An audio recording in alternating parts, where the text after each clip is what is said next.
Welcome back to the Banderpod, the dreamy and doodly podcast of Bandersnatch Books. We're a small press publisher of treasures found off the beaten path for lovers of all that is good, true, and beautiful. I'm Annie Beth Donahue, and today I am talking with Amanda M. Brindley and Sofia Rector about author and illustrator collaboration in picture books. Amanda and Sofia, welcome to the Banderpod. Hey. Hello.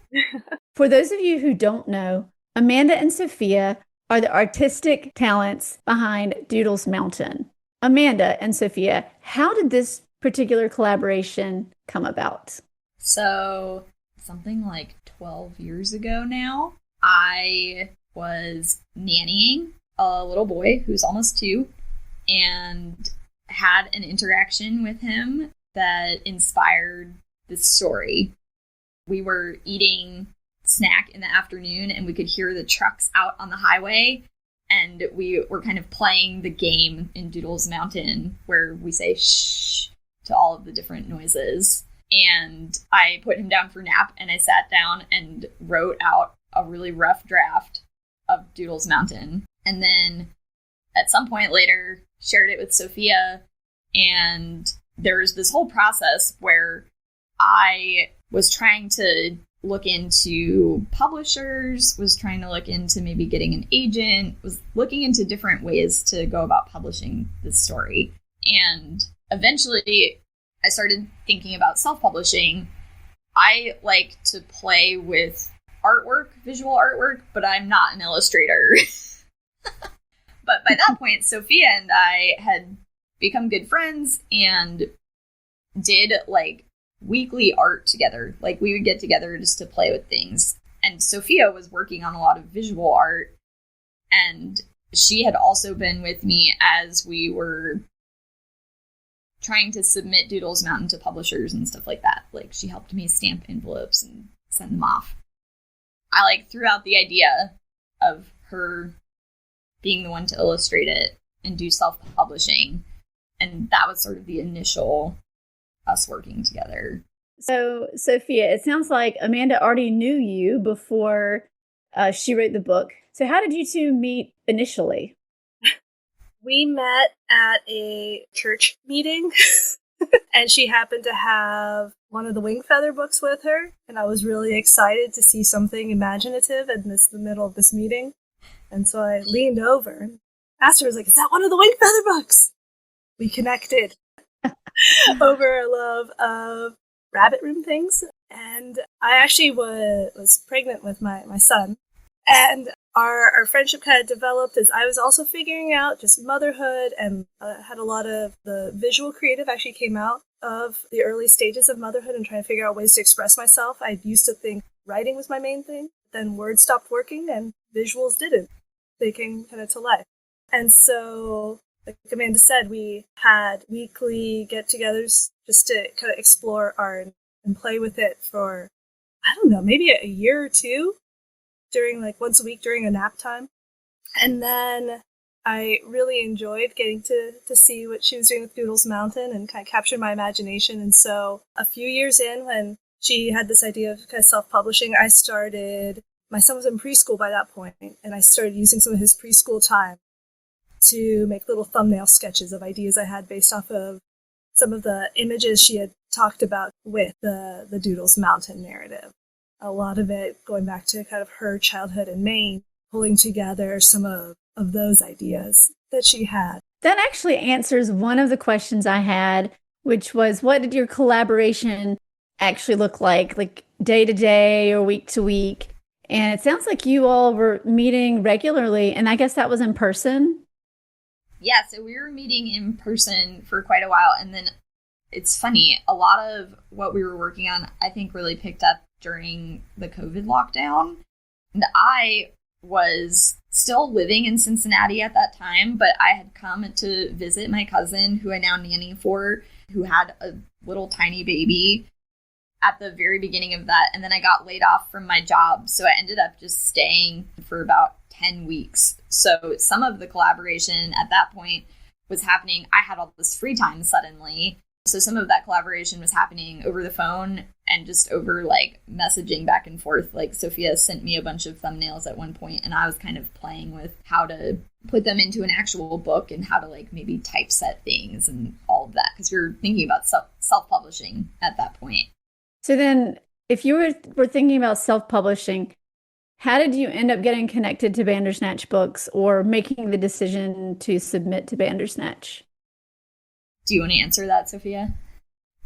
Yeah, I'm trying to remember now. I do know that I knew Rachel Donahue through the Rabbit Room's yearly gather. Hutchmoot, yeah.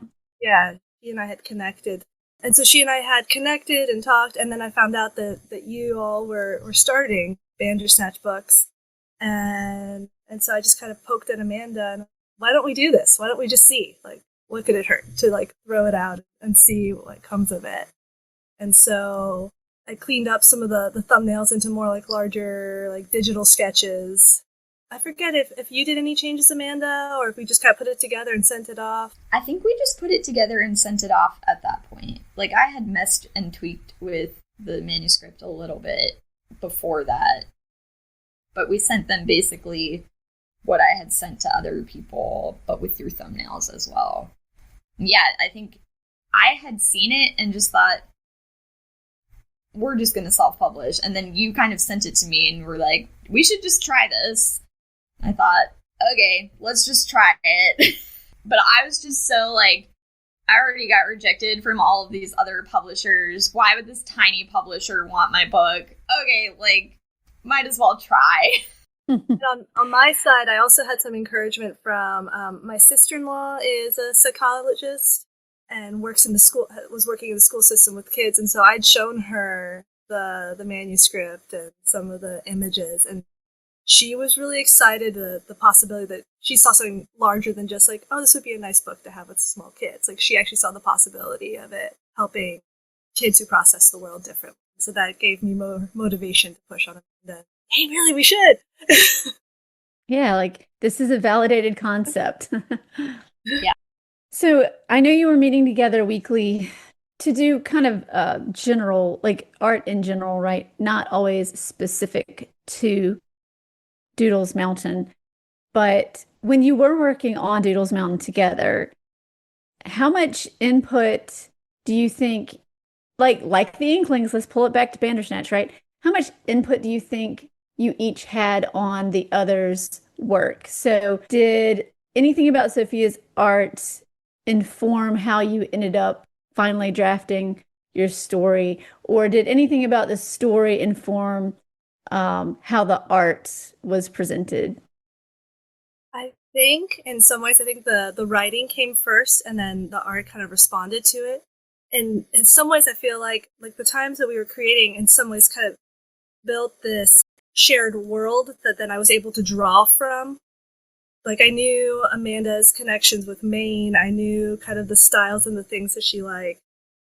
And that, I think, helped inform kind of the style of the artwork and the locations, the images I drew from. I feel like we had a lot more of like a sharing of mingling of ideas. And then when I was actually doing the final art, I feel like we weren't as connected because we were kind of separated just in distance. But I was drawing from these years of having talked together and worked on other things together.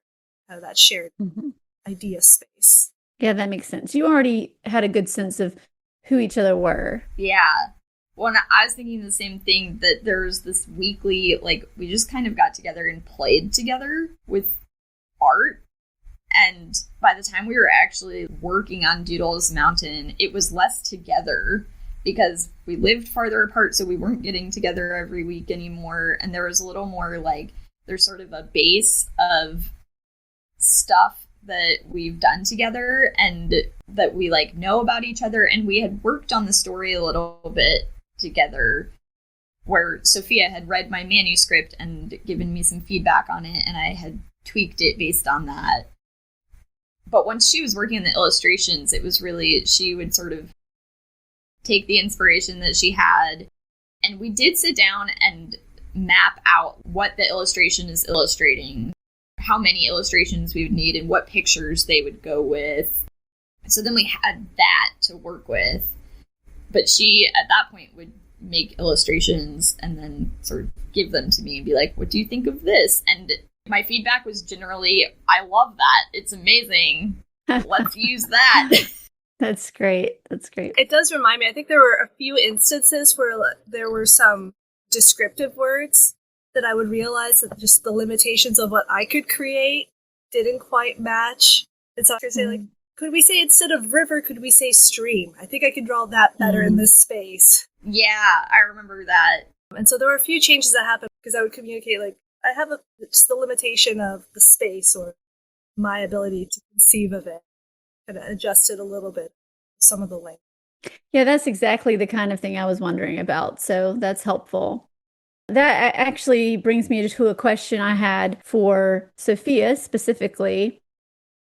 How do you decide what is shown in the art versus what you leave to the reader's imagination? That's a good question. I think... Because I guess, like, you could have been like, well, we're just going to pretend there's a river over here. You know what I mean? I'll just do a close-up of his face or something.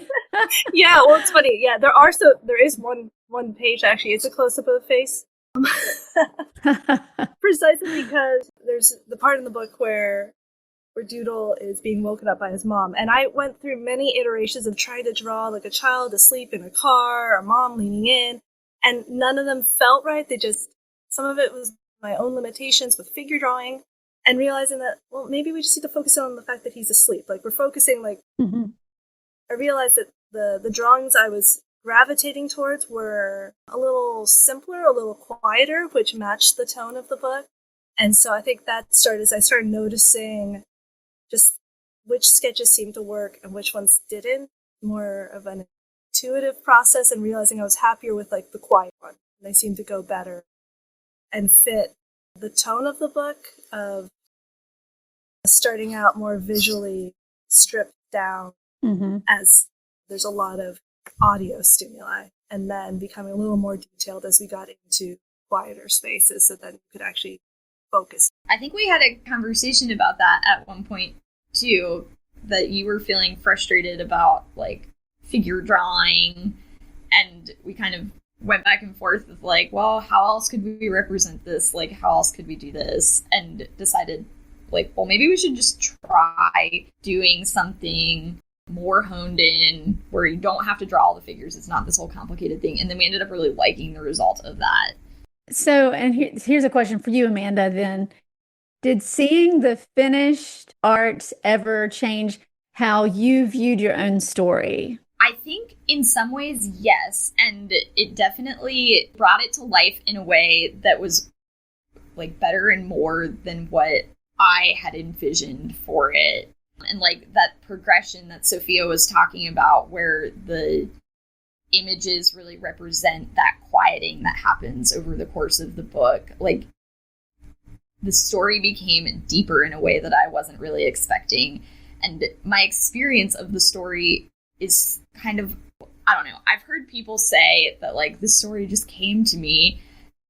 And I think that that's kind of strange, but it feels to me like that is what happened with Doodle's Mountain. I just sat down and it came out of me, and then I was like, this seems interesting.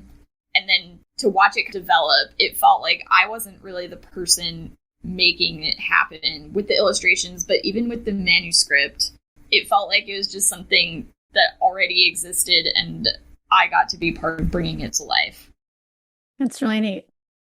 So up until now, we haven't really talked a lot about what Doodle's Mountain is about. People may have gotten the idea that it's a quiet book. They heard Sofia mention that she said that it would be good for kids with sensory issues. Did any of you have family members with sensory issues or, close friends? And if so, was that something that informed the manuscript or the art? Or was this kind of independently inspired and you realized, oh, this would be good for this population? So for me, it wasn't directly inspired, but my brother does have pretty high functioning autism, and that definitely, like, affected my childhood, and I think probably gave me some sensitivity to sensory processing needs. But so yeah, I don't think that I wasn't thinking about that when I sat down to write this book. That makes sense though, because I feel like if it's your reality in some way, that integrates into your life. And so it's not like you're intentionally creating a book for children with sensory processing disorder, but it is a lived experience you've had, and it influences your work. Yeah. So do either of you want to just give us a quick overview of Doodle's Mountain in general? Like, what happens? So Doodle's Mountain is about a little boy who goes on vacation with his family, and throughout the book, he's encountering lots of loud noises and external stimuli that feel overwhelming to him. So it's a little bit of a repetitive story where the incident is happening with the noise, and then throughout Doodle is saying, shh. And as you get further into the story, what he's doing becomes more nature focused. And I don't want to spoil the ending, because the first time you read the we don't book, want to do that. The ending is surprising. Yeah. But there's a shift in how he's experiencing noise and quiet. Mm-hmm. Now, Sophia, let's hear you describe Doodle's Mountain from your perspective without spoiling the ending. Oh, I feel like Amanda explained it really well. I think I would say from I guess the visual side, there is a journey through a more limited, necessary like narrowing of what the world is as things are allowed, and he's trying to take stuff in, and then it kind of narrows down till we get to kind of a point in nature where things start opening out again as he experiences quiet. And so there's a bit of kind of the tension of those external forces, but then also kind of some of the release. And did that affect what materials you used for illustrating? For me, a big part was figuring out color choices. Mm-hmm. Yeah, so having that trajectory of moving from kind of this narrowing, this inability to take in all the visual, and then kind of opening out in the quiet really affected my color choices. And so as I was thinking through how to represent this, I thought that I would start with a limited color palette. The way the illustrations are made, I painted on glass panes and then printed that paint onto paper that I then drew over once the paint had dried. And so every spread at the beginning of the book is a solid color with then black line drawing over the top of it. And so you go from green to blue to like a tannish color. They're all kind of a neutral palette. But then as he starts being able to take in more visual stimuli, as he enters into the quiet, I started adding in brighter colors. I started adding in pinks and purples and a little more vibrant yellows to show that he is able to take in more of the visual beauty around. That's really interesting. I hope that our readers can appreciate that when they finally see the book, if they haven't already. Now, didn't you also tell us at some point, Sophia, that the materials you used were limited to maybe materials that a child or like your son might have access to in his box? They were. I had been experimenting with a technique called monoprinting, which is where you will draw on a glossy surface, like a plate of glass with paint, glossy surface, and then put paper down and do a printmaking technique, but you can only do one pull. And you have pattern. You can become as detailed as you want, well, within the limitations of the medium. You can become fairly detailed, or you can just get larger like color swaths with the texture. But yeah, the way I started playing with it was I had tempera paints because my son had tempera paints. And so I started playing with those and discovered I liked the textures I got. So then, yeah, when I started doing the illustrations, I actually continued using tempera paint tinted with like watercolors to get kind of some of the more pastel tones. That's really cool. So, Amanda, what's a favorite small detail in the book that readers might miss? One of your little, maybe an Easter egg or just a small detail. That's a great question. I have it in my hand, so I'm going to look at it for a second here.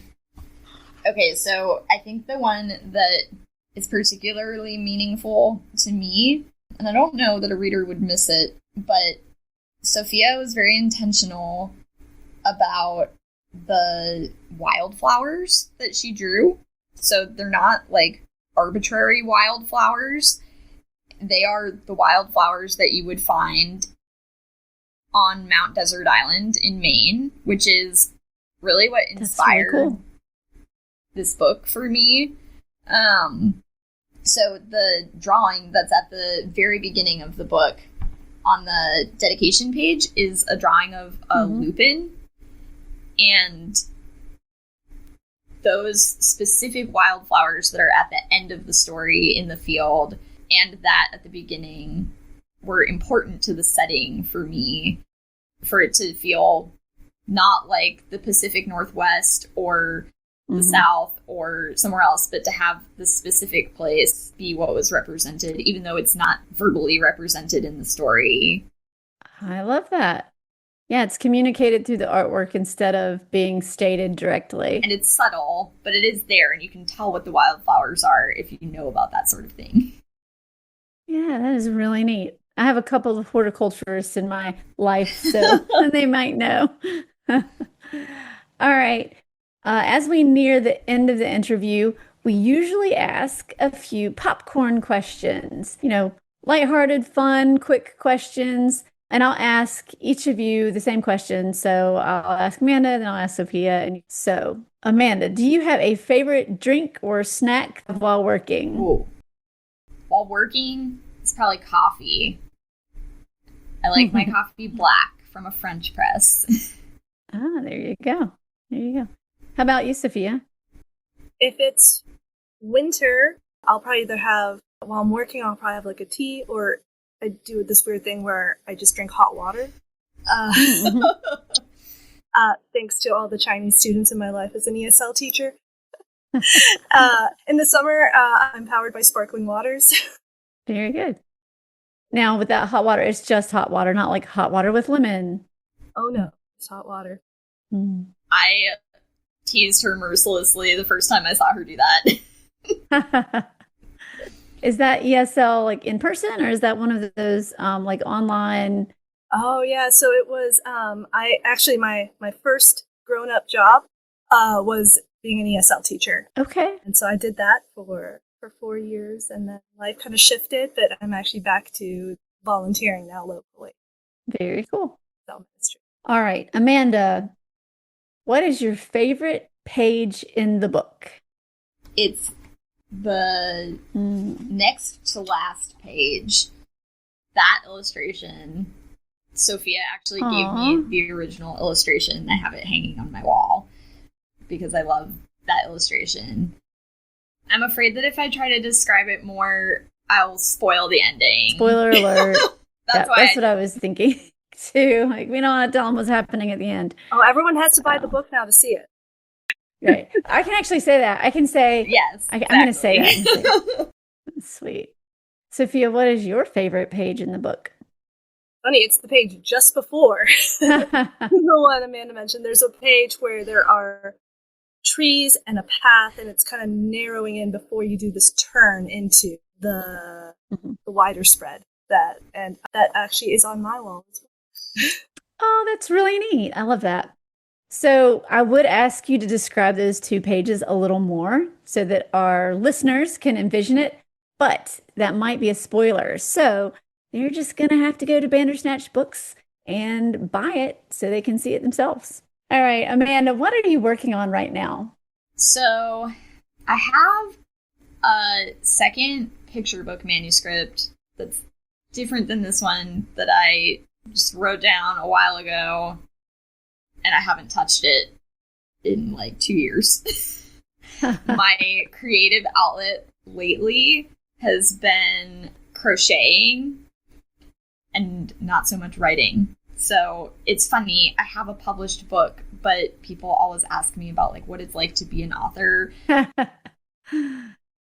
You're like, actually, right now I'm crocheting. So yeah.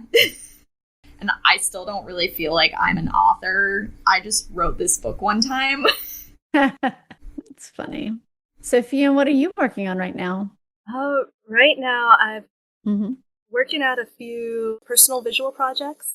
I've been working on a collection of drawings of hands involved in different work, with that work kind of being illumined by flame from within, which sounds really weird when I try to describe it. But to try to visualize the ways that we carry the light of Christ in the work that we do, whether it's something that seems sacred or mundane. And so I've done all the digital play with these ideas, and now I'm figuring out what materials I want to actually use to incarnate these images.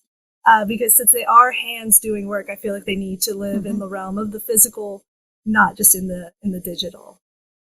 In the midst of figuring that out, and I'm also drawing a bunch of visual puns because my family, we all climb like rocks outdoors, and we always come up with funny things that we say about each other that we're doing. And so I've been illustrating those so that we can wear ridiculous t-shirts. Oh, that's fun. That's fun.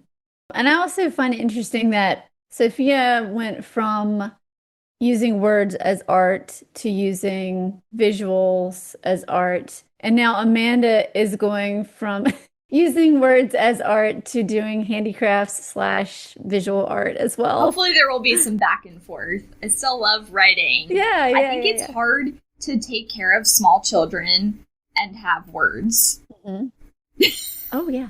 Yes. You use them all on the mundane things and the repetitive things, and you don't have any more left for creative sentences. Yes. I've used up all of my words somewhere else. That's great. Well, thank you both for being here. It's been a fun conversation, very interesting. I hope that people listen to it and hear some of the very intentional parts behind this picture book, because as you know, a picture book doesn't have a lot of pages, right? It's not novel sized, but the amount of work that goes into a picture book is, equal to or greater than that goes into 70,000 words, in my opinion. So, well, keep us updated on all those projects that you're working on. I enjoyed having you both on today as a team, and I hope that our listeners were able to learn something about artist and author collaboration in picture books. May you find bookish treasures in your wanderings off the beaten path. Thanks for listening in to our conversation today on the Banderpod. We hope you'll check out our full catalog at bandersnatchbooks.com. The Banderpod is produced by Rachel S. Donahue, A. B. Donahue, and Carolyn Claire Gibbons. Audio engineering by S.D.G. Morgan. Artwork by Evelyn Warnamundi. Many thanks to our friend Chris Slayton of Son of Laughter for our theme song, Cricket in a Jar. Find links and more in the show notes.